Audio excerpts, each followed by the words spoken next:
Hi hello ನಮಸ್ಕಾರ ಸ್ನೇಹಿತರೆ, ರನ್ನ ಟಿವಿಗೆ ನಿಮ್ಮೆಲ್ಲರಿಗೆ ಸ್ವಾಗತ. ಕನ್ನಡ ಕಿರುತೆರೆಯಲ್ಲಿ ಅತಿ ಹೆಚ್ಚು ಎಪಿಸೋಡ್ಗಳನ್ನು ಪ್ರಸಾರ ಮಾಡಿದ ಧಾರಾವಾಹಿಗಳು ಯಾವ್ಯಾವು ಎಂಬುದನ್ನು ಇಂದಿನ ವಿಡಿಯೋದಲ್ಲಿ ತೆಗೆದುಕೊಂಡು ಬರೋಣ.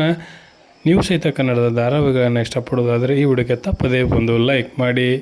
ಕನ್ನಡ ಕಿರುತೆರೆಯಲ್ಲಿ ಅತಿ ಹೆಚ್ಚು ಸಂಚಿಕೆಗಳನ್ನು ಪೂರೈಸಿದ ಧಾರಾವಾಹಿಗಳಲ್ಲಿ ಮೊದಲನೇ ಸ್ಥಾನವನ್ನು ಪುಟ್ಟ ಗೌರಿ ಮದುವೆ ಧಾರಾವಾಹಿಯು ಪಡೆದುಕೊಳ್ಳುತ್ತದೆ. ಕಲರ್ಸ್ ಕನ್ನಡ ವಾಹಿನಿಯಲ್ಲಿ ಪ್ರಸಾರವಾಗುತ್ತಿದ್ದ ಈ ಧಾರಾವಾಹಿಯು 3026 ಸಂಚಿಕೆಗಳನ್ನು ಪ್ರಸಾರ ಮಾಡಿ ಅಂತ್ಯವನ್ನು ಕಂಡಿತು. ಅದೇ ರೀತಿಯಾಗಿ ಎರಡನೇ ಸ್ಥಾನವನ್ನು ಮಾಂಗಲ್ಯ ಧಾರಾವಾಹಿಯು ಪಡೆದುಕೊಂಡಿದೆ. 2720 ಸಂಚಿಕೆಗಳನ್ನು ಇದು ಪೂರೈಸಿತ್ತು. ಇನ್ನು ಲಕ್ಷ್ಮೀ ಬಾರಮ್ಮ ಧಾರಾವಾಹಿಯು 2125 ಮತ್ತು ಅದೇ ರೀತಿಯಾಗಿ ಉದಯವಾಹಿನಿಯಲ್ಲಿ ಸದ್ಯ ಪ್ರಸಾರವಾಗುತ್ತಿರುವ ಸೇವಂತಿ ಧಾರಾವಾಹಿಯು 2190 ಸಂಚಿಕೆಗಳನ್ನು ಪೂರೈಸುವುದರ ಜೊತೆಗೆ ಇನ್ನೂ ಮುನ್ನುಗ್ಗುತ್ತಾ ಹೊರಟಿದೆ. ಅದೇ ರೀತಿಯಾಗಿ ಅಮೃತ ವರ್ಷಿಣಿ ಧಾರಾವಾಹಿಯು 1724 ಸಂಚಿಕೆಗಳನ್ನು ಪೂರೈಸಿ ತನ್ನ ಕತೆಗೆ ವಿದಾಯವನ್ನು ಹೇಳಿತ್ತು. ಇದು ಸ್ಟಾರ್ ಸುವರ್ಣ ವಾಹಿನಿಯಲ್ಲಿ ಪ್ರಸಾರವಾಗುತ್ತಿತ್ತು.